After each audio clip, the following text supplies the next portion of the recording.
Today we are going to discuss one more numerical based on the concept internal resistance, difference between voltmeter and potentiometer, and moving coil galvanometer. Okay, so in today's lecture, let us start with the numerical, which is 9.7. Okay, so this numerical is present on the page number 224 in chapter current electricity. So read this question very carefully and let us start to solve the question, right?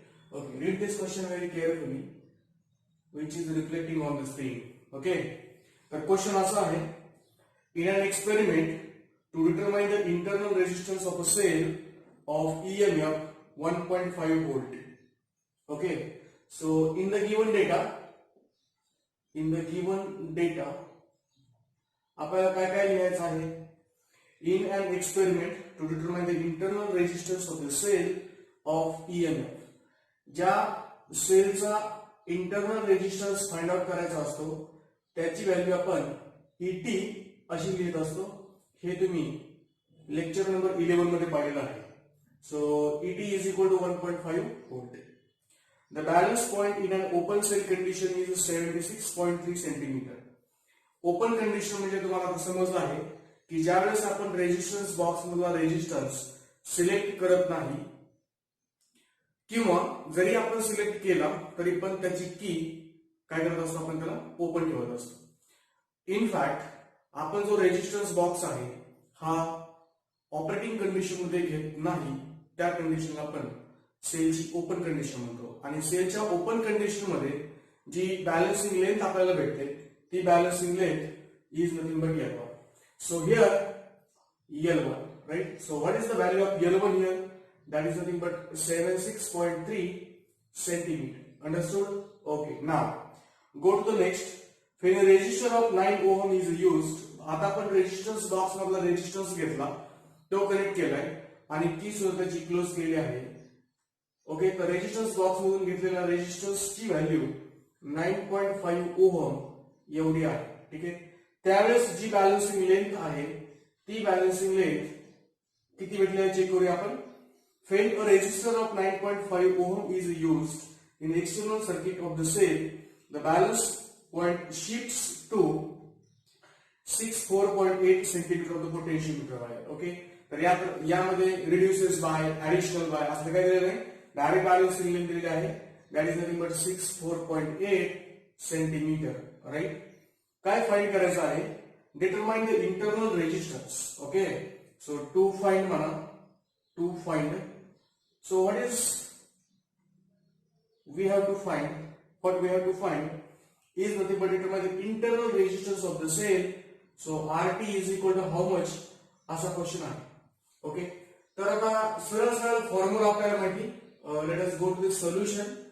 आणि solution तुम्हाला माहित आहे कसं लिहायचं. Okay, ठीक आहे, तर solution आपण सुरुवात करूया. आणि लिहिताना कसं लिहा तुम्ही solution? We know that internal resistance of a cell is given by, we know that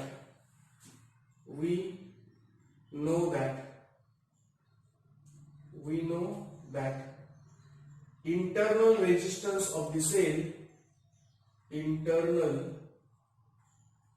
resistance of the cell is given by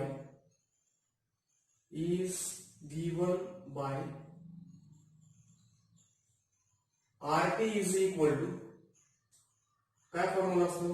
RT is equal to capital R bracket मध्ये L1 minus L2 upon L2. तुमच्या लक्षात आलं असेल की या अगोदरचे आपण तीन फॉर्म्युले सुद्धा याच फॉर्म्युले सोडले आहेत. या अगोदरचे जे तीन क्वेश्चन्स होते, सॉरी, ओके, तीन क्वेश्चन्स आपण याच फॉर्म्युले सोडलेले आहेत. Is equal to what is the value of R? That is 9.5.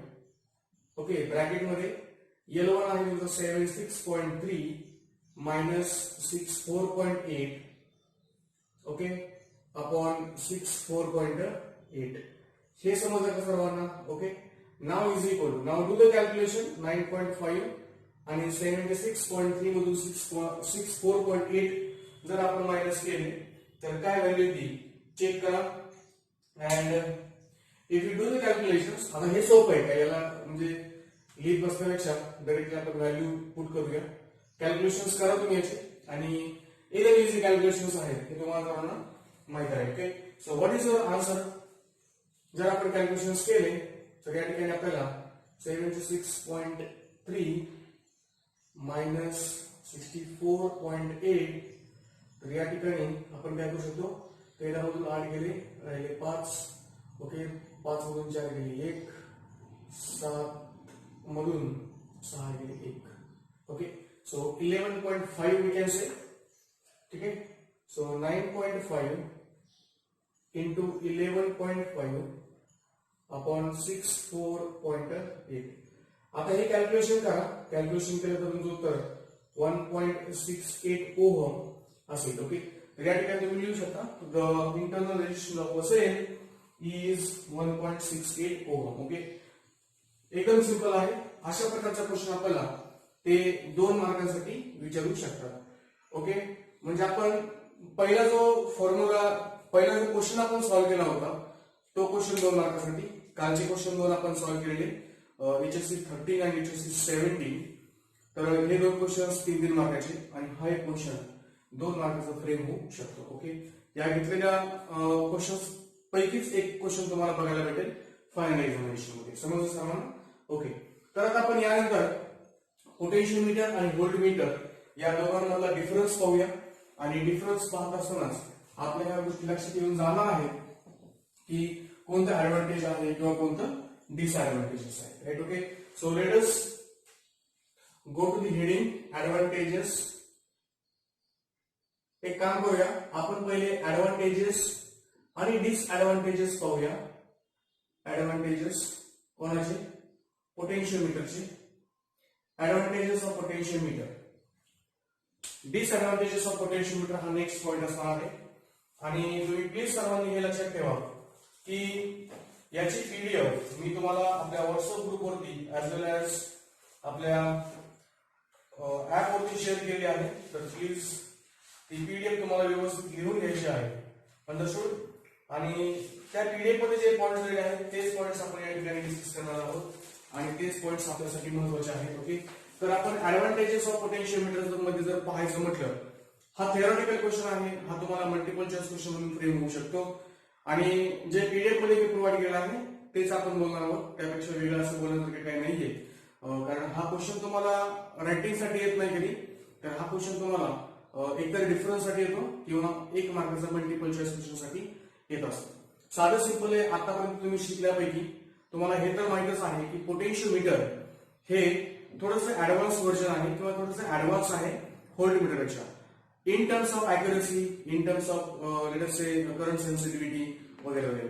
तर आपण हे सर्व काय बोलणार आहोत पोटेन्शियोमीटर आणि व्होल्टमीटर बद्दल. ठीक आहे, तर आपल्या पीडीएफ मध्ये तुम्ही पीडीएफ या ठिकाणी ओपन करून पाहू शकता किंवा त्यामध्ये मी जे काही पॉईंट समजलेले आहेत ते पॉईंट्स आपल्याला या ठिकाणी पाहायचे आहेत.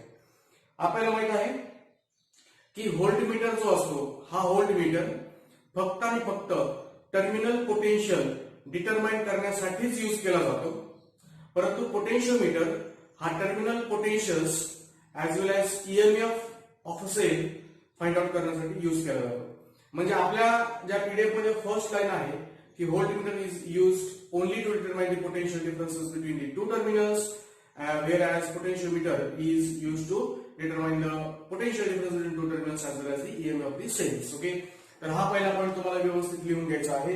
तुमच्या पीडीएफ मध्ये काय दिले आहे ते आपण पाहूया. The voltmeter is used to determine terminal potential differences of the cell, while potentiometer is used to determine small terminal potential difference as well as EMF of the cell. हा आपण पहिला पॉइंट कव्हर केला आहे. समजलं सर्वांना. अजून एक महत्वाचं की पोटेन्शियोमीटरची अॅक्युरेसी ही व्होल्टमीटर पेक्षा जास्त असते. कारण जर तुम्ही पाहिलं तर पोटेन्शियोमीटर जे आहे एकदम स्मॉल व्हॅल्यू सुद्धा डिटरमाइन करतात. समजलं सर्वांना. पोटेन्शियोमीटर जे असतात ते एकदम स्मॉल व्हॅल्यूज सुद्धा डिटरमाइन करतात. ओके, म्हणजे accuracy of potentiometer is greater than the voltmeter. Understood.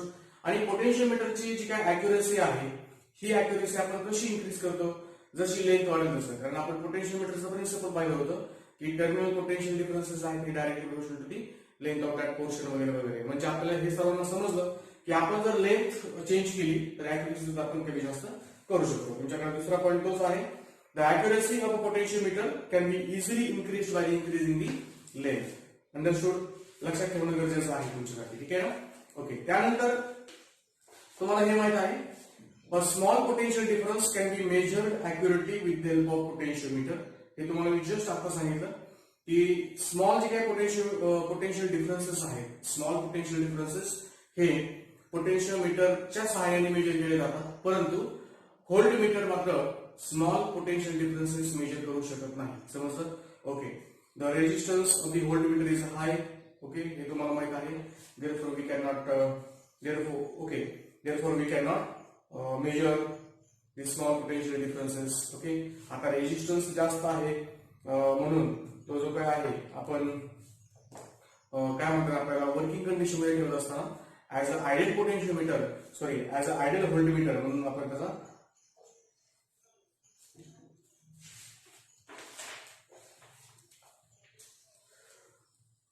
तर दुसरा जो ऍडव्हान्टेज आहे पोटेन्शियोमीटरचा की पोटेन्शियोमीटर हा मोर ऍक्युरेट आहे दॅन दी व्होल्टमीटर. प्लीज हे लक्षात ठेवा. Okay. Potentiometer is more accurate आणि accuracy of potentiometer is increase by increasing the length. कारण आपण पोटेन्शियोमीटरचं प्रिन्सिपल पाहिलं होतं आणि पोटेन्शियोमीटर प्रिन्सिपल मध्ये तुम्ही हे पाहिलं असेल की पोटेन्शियल डिफरन्सेस हे जे काय असतात हे directly proportional to the what we can say length of that portion. Okay. तर हे आपण पाहिलेलं आहे, हे तुम्ही पीडीएफ मध्ये व्यवस्थित पाहून घ्या. 3 नंबरचा पॉईंट आहे, स्मॉल पोटेन्शियल डिफरन्सेस मेजर करण्यासाठी आपण पोटेन्शियोमीटरचा यूज करतो, ज्या ठिकाणी आपण व्होल्टमीटरचा यूज करू शकत नाही. आणि एखाद्या सेलचा इंटरनल रेजिस्टन्स फाइंड आउट करण्यासाठी आपण पोटेन्शियोमीटरचाच वापर करतो, त्या ठिकाणी व्होल्टमीटरचा वापर करून आपल्याला जमत नाही. समजलं ना? म्हणजे we can determine internal resistance of the cell by using potentiometer. Please हे लक्षात ठेवा, महत्वाचं आहे.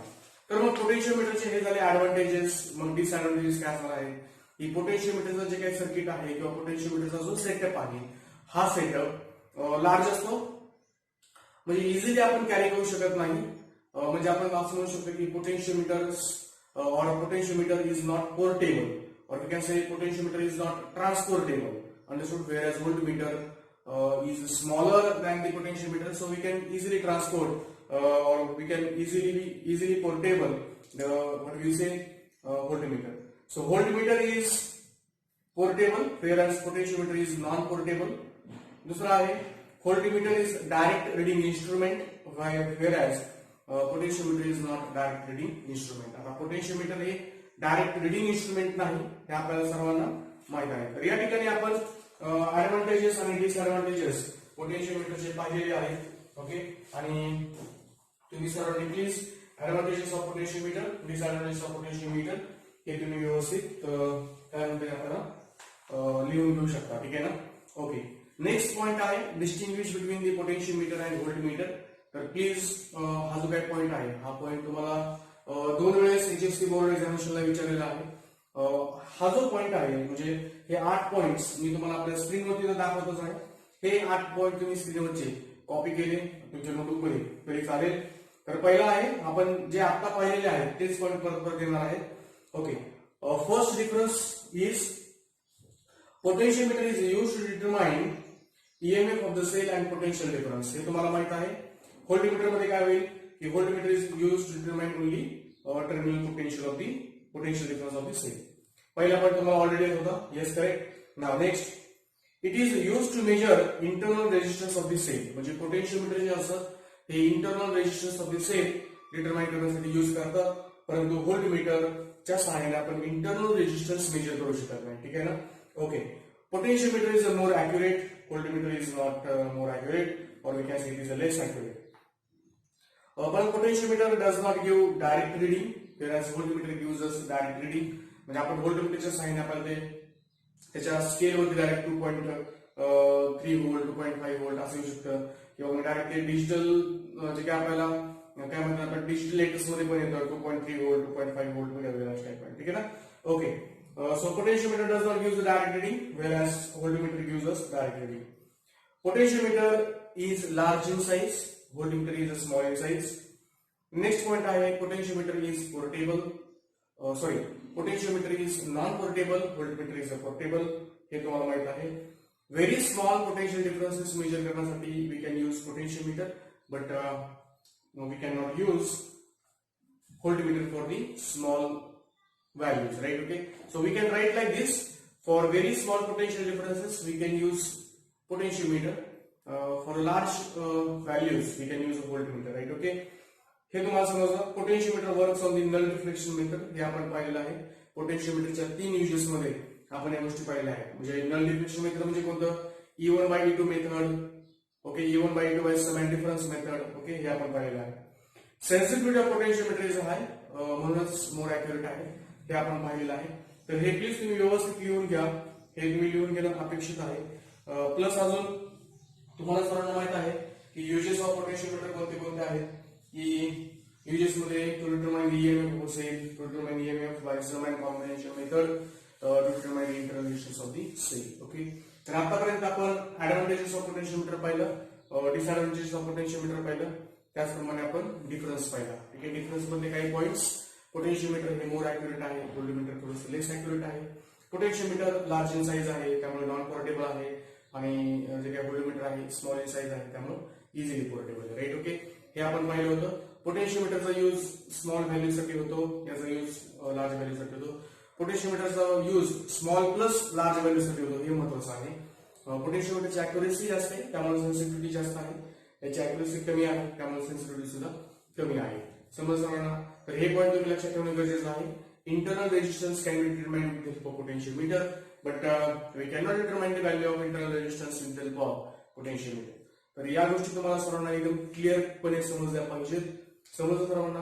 तर नेक्स्ट लेक्चर मध्ये आपण मुव्हिंग कॉइल गॅल्व्हनोमीटर किंवा गॅल्व्हनोमीटर बद्दल बोलूया. कारण मागच्या वर्षीच्या सिलेबस मध्ये तुम्हाला मुव्हिंग कॉइल गॅल्व्हनोमीटर, त्याच्यामध्ये पिव्होटेड टाईप, सस्पेंडेड टाईप होतं. परंतु तुमच्या आताच्या नवीन सिलेबस मध्ये जे काही टेक्स्टबुक आहे, त्या टेक्स्टबुक मध्ये तुम्हाला एवढं इन डिटेल मध्ये नाहीये, परंतु तुम्हाला गॅल्व्हनोमीटर बद्दल डिस्कशन आहे. मग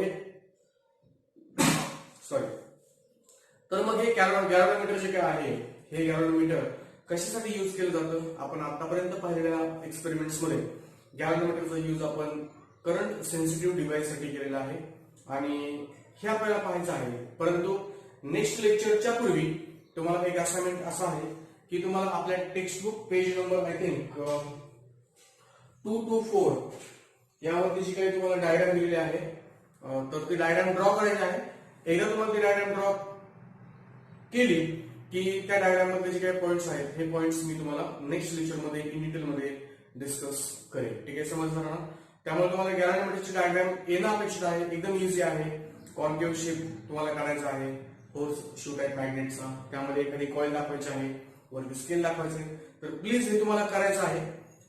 ती डायग्राम तुम्ही ड्रॉ केल्यानंतर तुम्हाला इझिली समजेल, अदरवाईज तुम्हाला इझिली समजणार नाही. ओके, तो पॉइंट झाला की आपण अॅमीटर आणि व्होल्टमीटर बद्दल डिस्कशन करणार आहोत.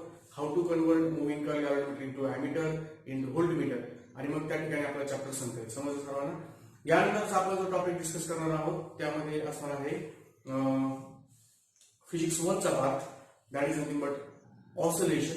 एकतर आपण ऑसिलेशन डिस्कस करूया, किंवा आपण फ्लुइड मेकॅनिक्स मधला तो जो काय पार्ट आहे तो डिस्कस करूया. ठीक आहे, तर आपण या ठिकाणी थांबूया.